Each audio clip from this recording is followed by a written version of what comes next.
Well, if pruning actually works, that rose got pruned very, very well. Actually, can you see the new green stuff down there?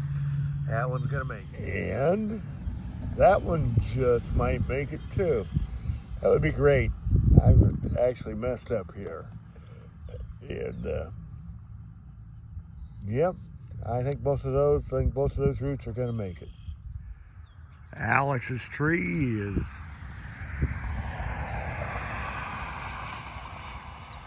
it's just doing its stuff. Yeah. I'm gonna have to figure out what I'm gonna do with grandsons-in-law. We don't believe in arranged marriages, so I couldn't get him to put his in when he was 5 years old. But yeah, Alex is gonna be getting married here in about 4 weeks. And that's cool. Brooks Golden Delicious is getting tall. Leaves are beginning to come out on that. There's buds, flower buds in there. So that one's gonna work out pretty nicely. And the Brayburn tree, it's just beginning. Look at all those potential blossoms though. Just little flowers all over that thing. Tomorrow that should really pop. And Gabe's cherry tree, I'm kind of anxious to see what this all is going to do here. I think there's more blooms coming. They're kind of sparse in there as it is, but they're there. And like I said, I think this is the first year. Now, it may have bloomed last year too, but it hasn't bloomed very often. But yep, that is his original tree.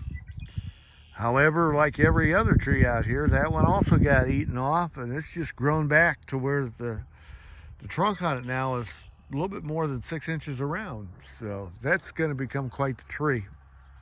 This Golden Delicious is Brooks' second tree, and I've explained that before. But it's usually the latest of any of them to do. It may not be exactly the same Golden Delicious as the other one, because they're only, I don't know, they're not even 15 yards apart. And I think I paced off, when I paced those off, I think I paced 12 paces between them, which would be about 12 yards. So, but it's coming. It just has a ways to go. And this is, folks, is why I try to salvage stuff. Anybody else would have uprooted that old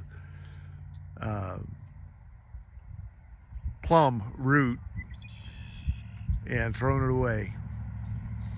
But that right there makes it worth saving. I have no idea at all what I'm gonna get off of that for fruit. I'm gonna guess it's just the old wild plum. But I like that. That's a real neat, delicate pink. Gracie's tree. Yep. Like I said, that's the same kind of tree as Alex's.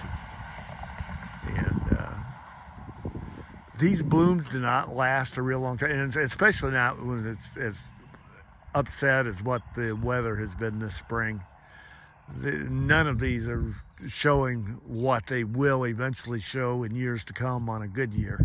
So, but still, that lets me think of a little blonde-haired girl in Michigan. She's a cutie. I still like the magnolia tree. I think that's cool. I'm going to move around here just a little bit, get you off of that red background into a blue background. And boy, in years to come, that's just going to be a magnificent looking sight when it blooms. I'm not seeing any blossoms here now on the peach tree. So that must mean that what few were there have already went into fruit production.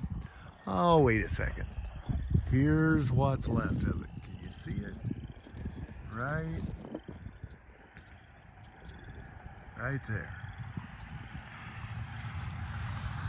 So it'll be interesting to see. That'll probably be the last picture I take of that one. And then there's Bennett's pear tree.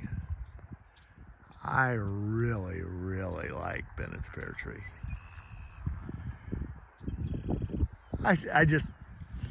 I remember the day we picked that out. It didn't have any blossoms on it. It was just big and tall, and that was what he was interested in. But he saw the pink on the card. It had an identification card on the tree, and had the deer not hurt that, we would have been having this kind of show here now probably for 3 or 4 years before to finally outgrow what the deer damaged it and be reclaimed to that. Isn't that beautiful? What I'm really surprised by is I've not seen any honeybees here yet. And that actually surprises me. Red-winged blackbird over there on the fence. I don't know if you can see him. Probably not. I've noticed that there's been times where I said that there's things in the distance that when I come back to the video, you guys aren't seeing at all. But there's a red-winged blackbird over there on the fence. And they make nests out in that CRP land on the other side of the fence. Yeah, and there's my showy crab. It's still not opened up all the way. When it does, that's gonna be gorgeous. That little tree has been eaten off by the deer more times. That's actually the oldest tree out here. That's older than any of the willow trees. That's just the oldest tree out here. And it came in as an Arbor Day start. And that's had a rough life so far, but I think it's finally outgrown it. And it's gonna be interesting to see what it does in years to come. I'm 5'10", 5'11". This thing is probably 4 foot taller than what I am. We're getting close to 10 foot tall now. So away we go. And even the suckers here that's got to be pruned off this fall, even they're showing signs of life. Yeah, cool. This is a little ornamental hawthorn tree, and this almost looks like it's going to get some blossoms or something on it this year. It never has before. And if you look down here at the bottom, see how the deer have just scarred that tree up. Now eventually that's all going to come out of that, and that'll heal over in probably 2 more years. But that's getting to be almost 8 foot tall, gnarled little thing that it is. And I'm not sure how much of that I'll have to trim out this fall, but yeah, I'll do some pruning on that one as well. I'll probably leave the 2 main roots and then trim everything out up to about here, other than the 2 main stalks, and then let her go from there. You got to mow underneath them, and if that one starts spreading too much, those little branches aren't going to be fun to mow under at all. But that's another little Arbor Day tree, but a much later vintage than what the crabapple tree is. And that'll grow more. This is the first time I've shown you this one. This is the last Arbor Day foundation tree. See how the deer have gotten that? The deer just do not allow me to have that. I'm not sure what kind of tree this is. I think this is, again, this is an Arbor Day foundation tree. And, oh, hey, looky there. There's blossoms up there. That may be an apple tree. No, it's not apple. I don't know what that is. But the neat part about that is I'll find out. That almost looks like a cherry blossom. And that almost looks like cherry bark. Huh, but it doesn't look like cherry leaves. I think that's what they call a golden rain tree. But I'm not sure. That's the first time that's ever bloomed. Man, there are blooms all over that thing up top. Little white, little blossoms doing their thing. That's cool. This, when we moved in 2002, this was about, between 10 and 12 inches around. It's now pushing 2 foot. It's not quite 2 foot, but we're getting there. And that, I think, is some kind of a birch tree. It's not cottonwood. That I do know. It's not cottonwood. And couple years after we moved in, one of the things that happened here was over on this side. You notice there's a kind of an indention here. I actually need to put some dirt in that because that's kind of nasty to mow around. But it caught some weeping willow. I mean, there's weeping willow all around here, but it caught some weeping willow seeds. And the next shot here, I'll show you what I was able to dig out of there and transplant. Definitely didn't want the willow that close to the birch. But yeah, see if I can do this.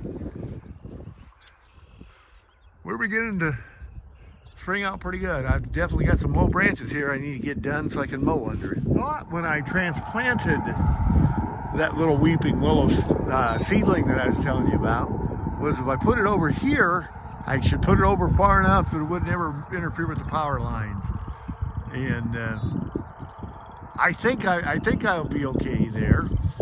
But again, this is one that the deer ate off the original sapling, and I let the suckers grow up off the root. And it looks like I got some suckers to clean out, but I think I'm going to be able this year to go ahead and take the fences completely down around that, clean up around that. That is going to be a really nice looking tree later this year. Pretty sure that's a weeping willow, and as that grows, that's going to become quite the deal. It's down here in this low area. I think I've showed you before, there's a spring over there, there's a spring up behind that willow tree there. You got a water run that comes down here, and that's relief for the water run. And you can see the water in there. That's the watershed for my place. And in all that, this over here gets wet. I'm still trying to figure out whether or not I want to go ahead and put a couple tiles here to drain this down. I'm not sure that the EPA is going to let me do that, because what happens here, and it'll start happening here just about any time, walking down in here, you begin to see crawdad mounds. Crawdads come up and live in this tall grass, and because you got wetland wildlife living in the area, they don't want you to drain it. And so, well, there we go. Now I am going to cut one relief here from this retention pond.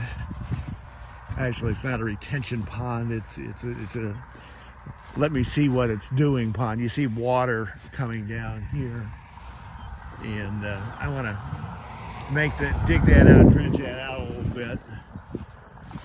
Here's another place where I almost got the mower stuck the other day. In fact, I may actually have I got the mower stuck over here someplace. That was up a little further. But there's the downside of that pond, and that's the one that I talked about, the frogs singing to me in. They're not talking to me tonight. But it's kind of cool because right at the moment I'm hearing robins, I'm hearing blackbirds. And I don't know if you can see them over there by the fence, but there's a bunny over there by the fence.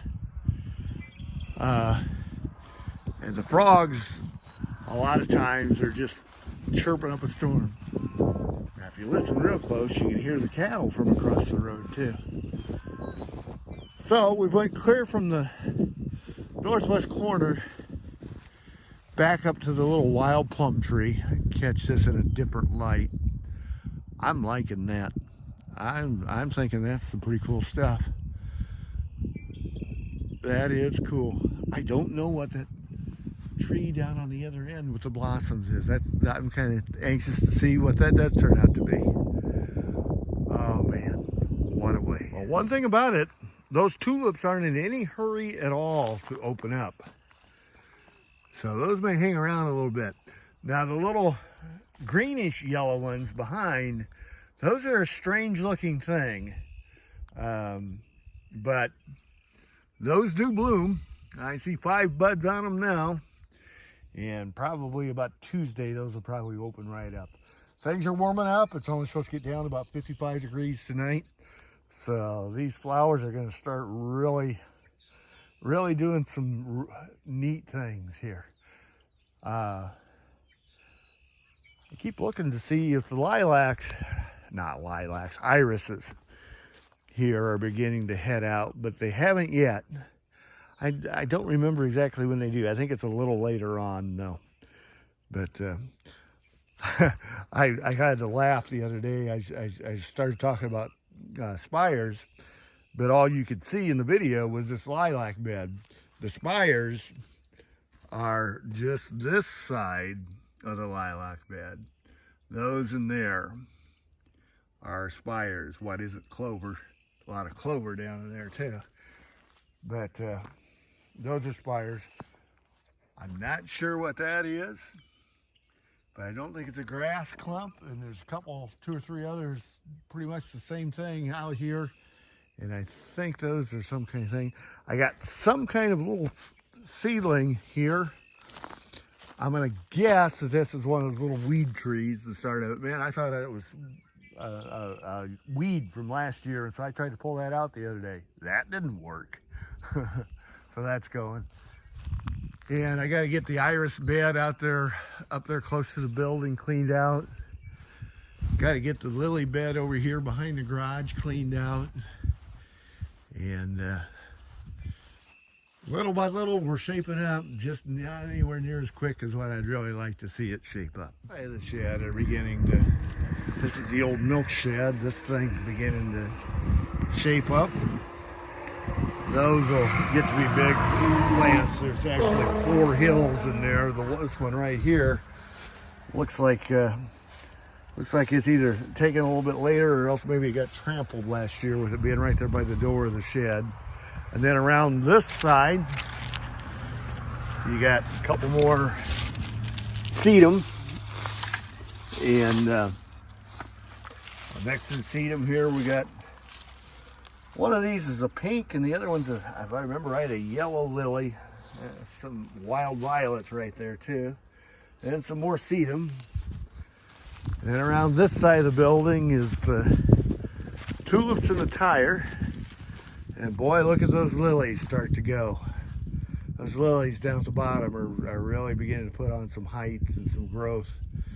And even these tulips haven't opened up the way that they usually do. Those will get more vibrant than what they are. But the hostas, that whole bed, when it's, you know, that's a neat look. I like that look. And I've talked several times about my 5 rosebuds. They still haven't opened, but they're getting closer. Those are some really beautiful flowers. Very, very delicate, but beautiful. And if you look, the daffodils behind them are just about run their course. Well, they have run their course. And behind the hostas, you can kind of begin to see there's some orange lilies back in there. And of course, nowhere close to being time for lilies to bloom. But those will grow. And we got lily plants clear down. I think this is the last one right here. This one.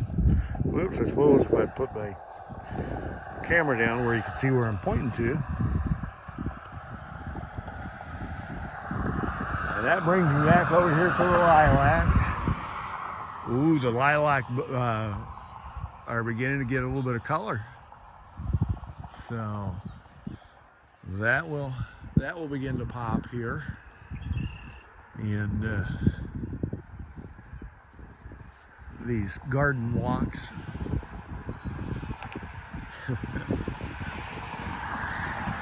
The old song. Oh yeah, there's lilacs all the way up to the top now. Also some frosted leaves all the way up at the top. But eventually here we're going to see some lilac. And we got some more sedum. Some people call those live forever. And those are those fall blooms, okay? Those will Oh, it'll be mid-August actually before you begin to see blooms being put on there. But if you notice, and maybe I've already showed you this once before, you got a sedum there, but you got a lily here. That's a yellow lily, another sedum, another lily, another sedum,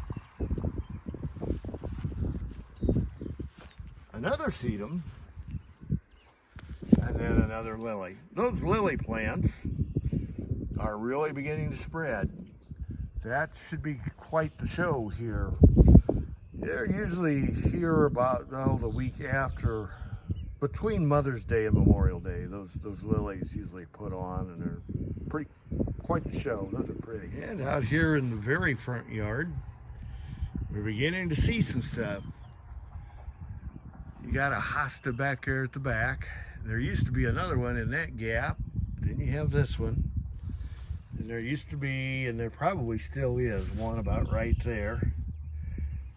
And then if you notice here, this is not hosta. It's a different type of lily. It's a hosta type of plant.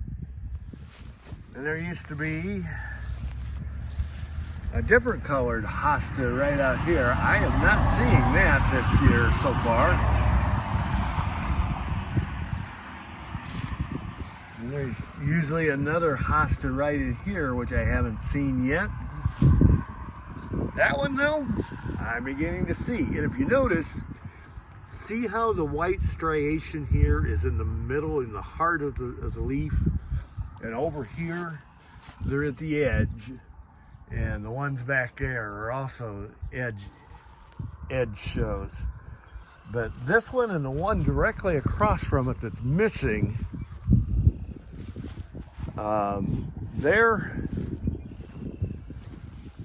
yeah, I'm still not seeing it.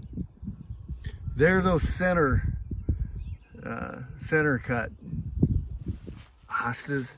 And I'm not sure if this one was even here last year.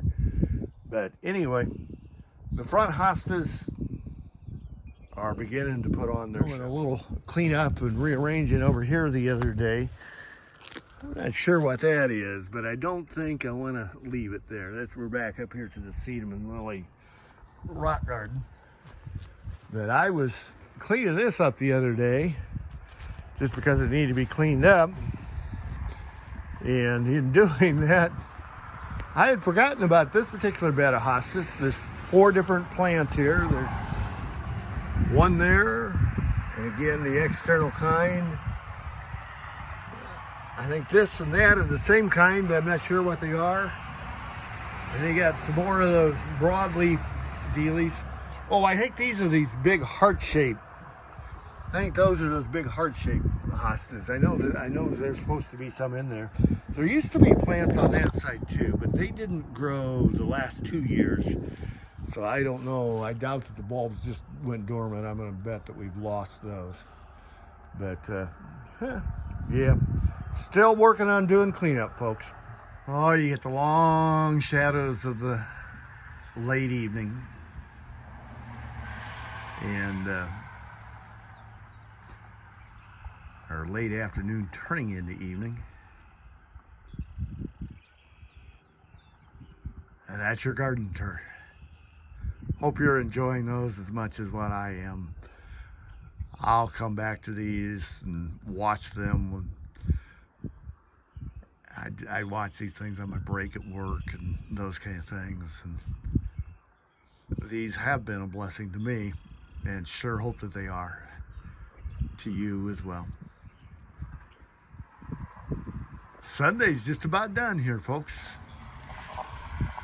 There's a new week coming. Lord, let it be a productive one for all.